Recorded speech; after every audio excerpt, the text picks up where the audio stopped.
Remember 2020? When everyone was trapped in their houses, panic buying toilet paper and $2,000 stationary bikes? While retail titans like Hertz, J.Crew, and Neiman Marcus were face-planting into bankruptcy, Peloton looked at their own massive temporary spike in demand and thought, yeah, this is how humans live now. Forever. At their peak in early 2021, they were a $50 billion juggernaut, trading at $171 a share, worth more than Ford or Under Armour. They weren't just a bike company, they were the future of fitness. But that empire didn't just stumble, it cratered. In a span of just 3 years, the stock has nosedived more than 90% from its peak. Let's see how Peloton went from the undisputed king of the living room to a company desperate to survive on profitable shrinkage.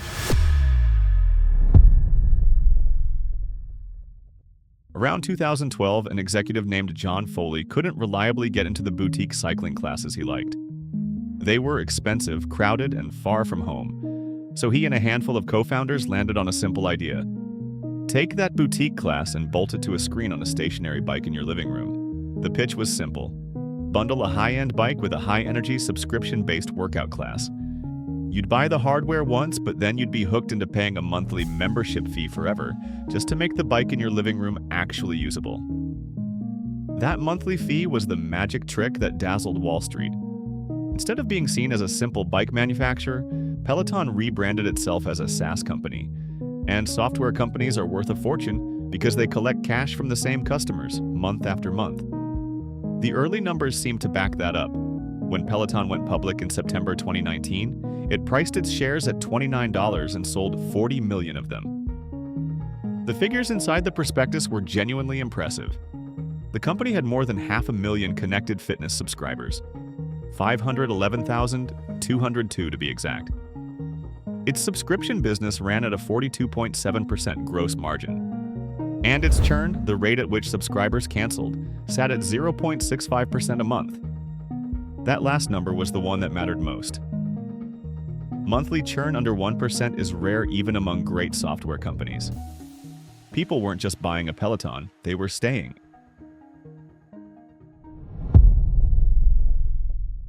Then the pandemic hit. Gyms closed, commutes vanished, and a machine that turned a spare bedroom into a fitness studio stopped looking like a luxury and started looking like a necessity. Inside Peloton's headquarters, the pandemic didn't feel like permanent reality. It felt like vindication. For years, John Foley and his leadership team had argued to anyone who would listen that connected fitness wasn't a niche or a rich person's gadget, but the future of how people would exercise. Now, the world seemed to be proving them right in real time, at a speed no marketing budget could have bought, and the demand that followed was unlike anything the company had seen. Orders surged. Delivery windows once measured in days stretched into weeks, then into months. There were stretches where a new customer might not see their bike until the following season. For most businesses, telling paying customers to wait 3 months is a problem. Peloton's leadership read it as the opposite, proof of how permanent the shift had become. So they leaned in. Rather than simply ride the wave, management moved to capture as much of this new world as it could for as long as it could. In the middle of a shortage, when it could have raised prices on a product people were lining up for, the company instead cut the price of its original bike, a move that only makes sense if the goal isn't this quarter's margin, but total ownership of a market you're certain is here to stay. They spent heavily to untangle the supply chain, at one point paying to ship bikes by air rather than make people wait. Every decision carried the same belief. The surge wasn't a moment, it was the new baseline. For a while, the numbers agreed. In the fiscal year ending in mid-2019, Peloton had brought in about $915 million. The next year, that roughly doubled to around $1.8 billion. The year after, it more than doubled again, to roughly $4 billion. In 2 years, the company had quadrupled. And to a leadership team already sure it was building the future, that looked less like luck than like confirmation.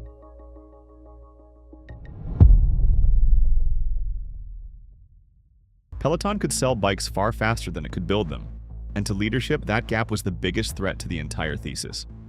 With demand sure to last us, the only real threat was failing to build fast enough to meet it. The constraint wasn't sales, it was the factory floor. The goal became simple: never run short again. In December 2020, Peloton bought Precor, a commercial gym equipment maker, for about $420 million. Not for the treadmills, but for its US factories. In May 2021, it went further, announcing the Peloton Output Park, a roughly $400 million factory of its own in Ohio. The logic was always the same. If demand would stay high for years, owning production beat renting it. And they stockpiled goods with the aim of preventing supply from falling short of demand. But then disaster struck. By early 2022, the world reopened. Gyms came back, commutes returned, and the customers who'd waited months for a bike now had somewhere else to be, and Peloton was left holding the consequences of its own confidence. Warehouses and shipping containers stuffed with bikes and treadmills it had built for a surge that was already over. By fiscal 2022, the scale-at-all-costs strategy hit a wall, resulting in a staggering $2.8 billion net loss. Warehouses full of inventory became warehouses full of product nobody wanted, marked down in heavy write-offs.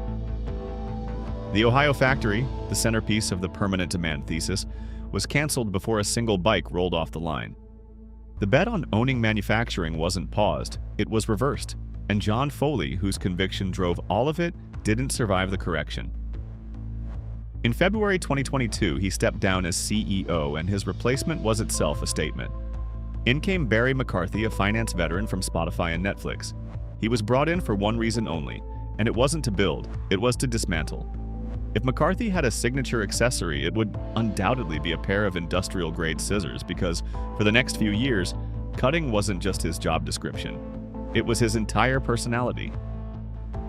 Within weeks of taking over, Barry McCarthy announced a restructuring that cut roughly 2,800 jobs, around a fifth of the corporate staff. He scrapped the owned manufacturing dream outright. Peloton abandoned in-house production altogether, shifting it to a third-party manufacturer.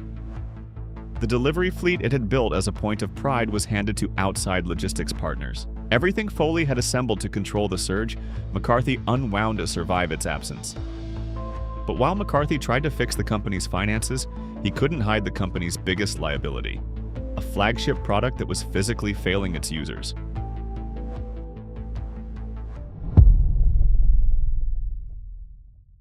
The Tread Plus, Peloton's high-end treadmill, had a problem at its rear roller. Objects could be pulled underneath it. By early 2021, Peloton had received 72 reports of incidents, including injuries to children. One of those reports was the death of a child.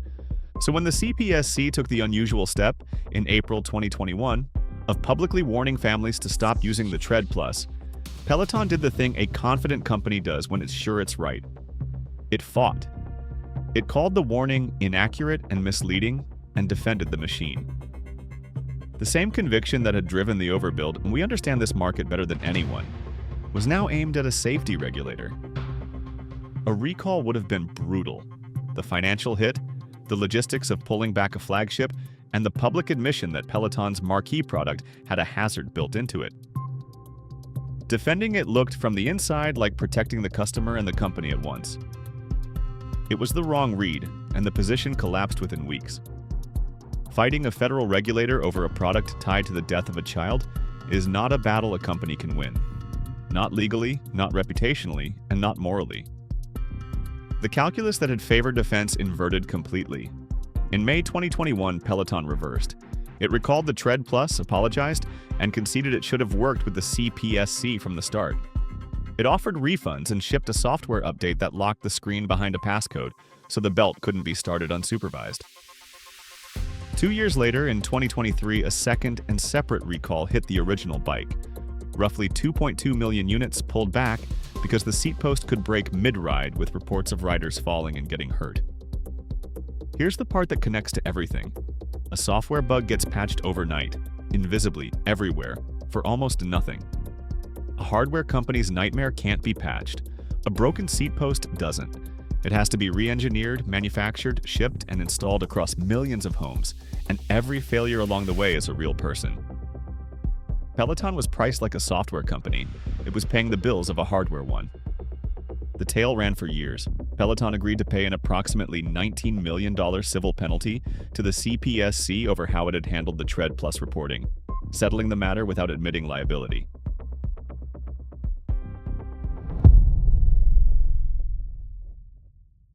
But while the brand's reputation was nearly ruined in the eyes of the public, the company's internal foundation was simultaneously crumbling under the weight of its own past hubris. The overbuild hadn't just produced a single bad year. It had loaded the company with debt. Much of it raised back when money was cheap and Peloton looked invincible, including convertible notes sold in early 2021 at the very top. That debt did not care that demand had vanished. It had a maturity date, February 2026. McCarthy's mandate was blunt. Stop the bleeding before the bills came due. Retail showrooms were cut back. The Ohio factory was sold, owned manufacturing was shut down, and whole pieces of Foley's vertically integrated empire were unwound to push Peloton towards something it had never sustainably been: cash flow positive. The goal was no longer growth, it was solvency. But cutting costs only buys you so much when a wall of debt is still scheduled to arrive. And in 2024, that wall arrived. Rather than try to pay it off, which it couldn't, Peloton did the corporate equivalent of refinancing a mortgage you can barely afford. It restructured the debt: a new $1 billion term loan, $350 million in fresh convertible notes, and a $100 million revolving credit line. The mechanics are dry, but the purpose was simple. Take the bills that were due now and push them years into the future, buying the company time to fix itself before the next reckoning. It worked, in the narrow sense that it was supposed to. The immediate crisis passed, the maturities moved out. Peloton lived to ride another day, but it did not bring back the demand or undo the overbuild or restore the valuation. It bought time, nothing more. This was restructuring, not resurrection. The company had stopped the bleeding and pushed the bills down the road, which is survival, but survival is not the same as winning. Which leaves the question that any company eventually has to answer once it has stopped trying to die. Peloton was smaller now, leaner, no longer pretending the pandemic was permanent. It had cut, refinanced, and steadied itself. So what exactly was it for?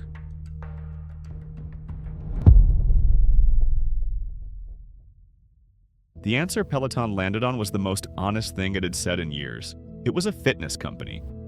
A company that sells exercise equipment and a subscription to go with it. Profitable if run tightly, finite in size, and nothing like a $50 billion business. On January 1st, 2025, it got a CEO built for that answer. Peter Stern came from Apple, where he'd helped run Fitness Plus, and before that from Ford. A blend of subscription and hardware experience, almost custom fit to the problem. He was hired to make a smaller Peloton actually work. Under him, the strategy crystallized into what you could call profitable shrinkage, almost the inverse of the Foley era. By its third fiscal quarter of 2026, the shape of it showed in the numbers. Revenue of around $631 million, a small but real GAAP profit of roughly $26 million for a company that had been losing billions, positive free cash flow, net debt down to a fraction of its former self, and about 2.66 million connected fitness subscribers. Well below the peak, but stable and paying. So, where does this leave Peloton? With positive free cash flow and a stabilized user base, the company has successfully stopped the bleeding. But survival is not the same as a comeback. However, cost-cutting and debt restructuring aren't a resurrection. They are simply a stay of execution.